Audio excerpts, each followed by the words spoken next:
सभी आए हुए माननीय जनता में समय कम है, बहुत संक्षेप में बात करना चाहूंगा। आज बिहार का इलेक्शन है, 2 चरणों में इलेक्शन होगा। पहला चरण 6 नवंबर को होगा और दूसरा 11 नवंबर को। हम लोगों का 11 नवंबर को इलेक्शन होगा। अब इस इलेक्शन में चिंतन करने की जरूरत है कि हम अपना वोट किसे दें। आज का जो माहौल है सिर्फ ये बिहार का नहीं, पूरे देश का जो माहौल है आप देख रहे हैं। 2014 के बाद देश में न तो कोई संविधान का मानने वाला सरकार है, संविधान को ताक पर रखने में काम करने वाला ये सरकार जब से आया है पूरे देश में हाहाकार मचा हुआ है।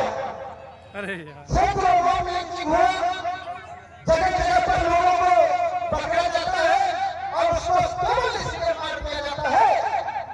तो ये संदेह किया जाता है कि उसके ठीक में अमुक चीज का दोष था।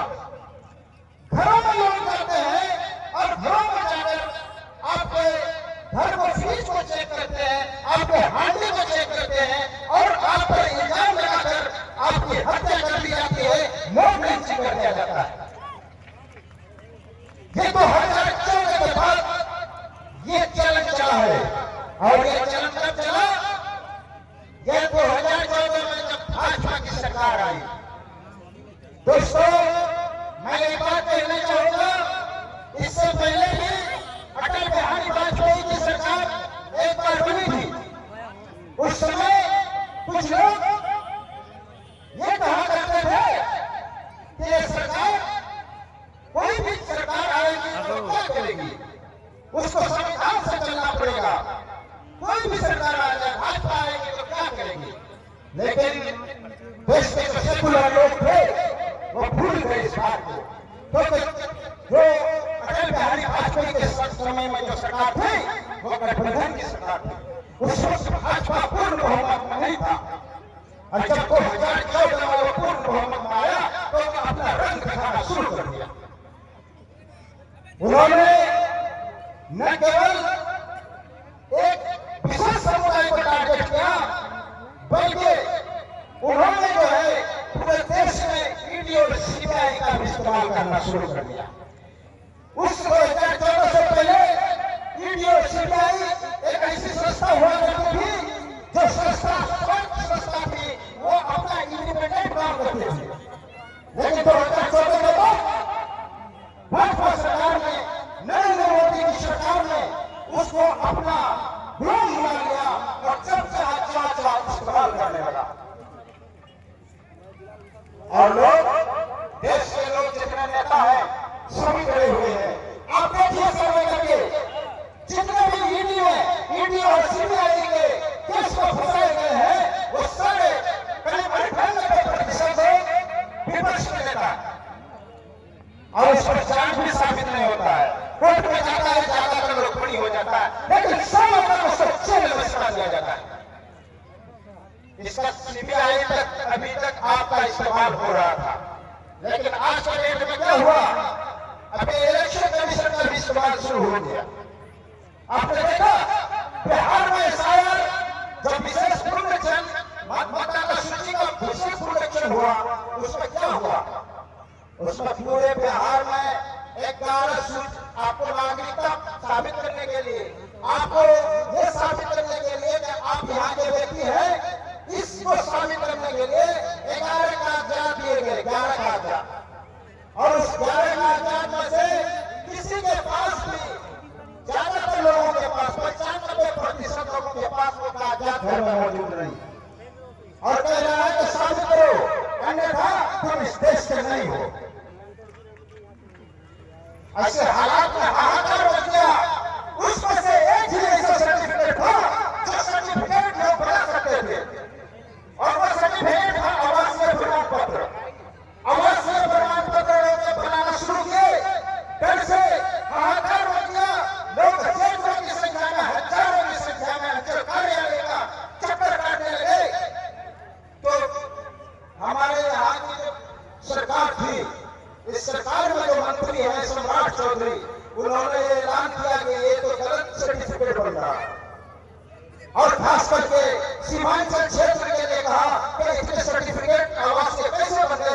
उसके बाद से यहाँ पर आपके सीमांचल क्षेत्र में कस्बा में ये सर्टिफिकेट बनना बंद हो गया। ये सरकार का ये सीधा मकसद था कि यहाँ के लोगों को विदेशी घोषित करके यहाँ से भगाया जाए।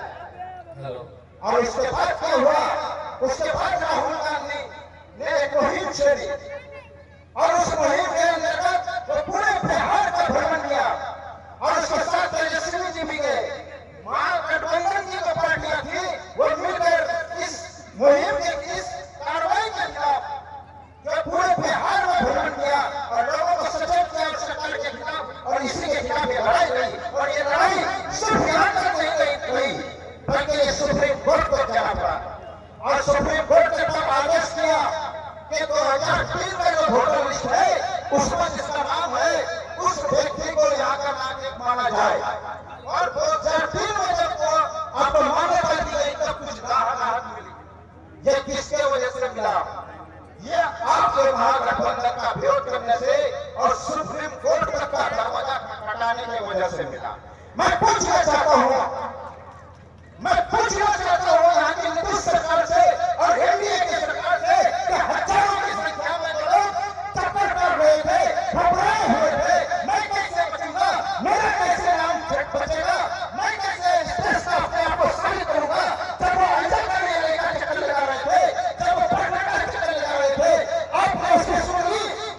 किसी एनडीए के नेता ने, भाजपा के नेता ने, जेडीयू के नेता ने किसी ने कहा कि नहीं सभी ये जो सर्टिफिकेट्स हैं, आप जितने डॉक्यूमेंट्स मांग रहे हैं, गैर डॉक्यूमेंट, इसको मत लीजिए, इसके अलावा भी कुछ ऐसा जोड़िए जो लोगों को आसान हो, आप आधार कार्ड ले लीजिए। नहीं कहा, और सिर्फ कहा नहीं, मुझे लगता है कि हमारे मानसर साहब हमको इशारा कर रहे हैं कि संक्षेप में बात करें, तो मैं बस 3-4 उसके बाद बात समाप्त। पहले आप लोग आ चुके हैं कन्हैया कुमार जी, और आग्रह करेंगे मुखिया जी से संक्षेप में जी बिल्कुल वक्ताओं को बोल रहे हैं। बिल्कुल 2 मिनट में समाप्त करता हूँ। तो उसके बाद जो है मैं ये पूछना चाहता हूँ एनडीए सरकार से और नीतीश सरकार से, बिहार में ये जनता परेशान थी, क्या ये आपकी जनता नहीं थी? आपका रहेगा वो सोच कुछ सोचता है, इसी जो है चुनाव आयोग जो है, चुनाव आयोग के सोच है वो अपने काम कर रही थी। क्या आपका ये दायित्व नहीं था कि चुनाव आयोग से मिलते अपनी बात को रखते जनता परेशान है, बिहार की जनता कड़ी मांग हो रही है, आप कुछ ऐसे डॉक्यूमेंट्स को साबित कीजिए जिस तरह से इंडिया गठबंधन कर रही थी। क्या आप आधार कार्ड को माने? आप अगर आधार कार्ड की बात को लेकर के इसी से मिलते, इलेक्शन कमीशन से मिलते, तो इस बात को मान लिया जाता और देश में जो ये पूरे राज्य में जो हाहाकार मचा हुआ था, हाहाकार नहीं बचता। लेकिन ये सरकार की मंशा ये नहीं थी कि लोगों की जान बचे। सरकार की तो ये मंशा थी कि लोग परेशान हो जाए और इसी परेशानी में भूल जाए कि यहाँ पर महंगाई है, यहाँ पर बेरोजगारी है, यहाँ पर क्राइम है, यहाँ पर विकास नहीं हो रहा है, यहाँ पर स्कूलों में पढ़ाई की कमी है। ये सारे मुद्दों से भटकाने के लिए उन्होंने ये षड्यंत्र रचा, लेकिन ये सफल नहीं हो पाए। अंत में एक बात और मैं एक ही बात कहना चाहूंगा कि आज देश में 2 ही गुटों में लड़ाई है। एक सांप्रदायिक ताकतें काम कर रही है जो सत्ता पर बैठी हुई है, और दूसरा जो सेकुलर ताकत है जो राष्ट्र के लिए, राष्ट्र के हित के लिए लड़ रही है, वो ताकत है। इन दोनों में से चुनाव करना है। हमको ये समझना पड़ेगा कि आज आपका यूपी में क्या हो रहा है, यूपी में जो सरकार है भाजपा की सरकार, वहां पर क्या कर रही है, या आपका आसाम में यूपी की भाजपा की सरकार है वहां पर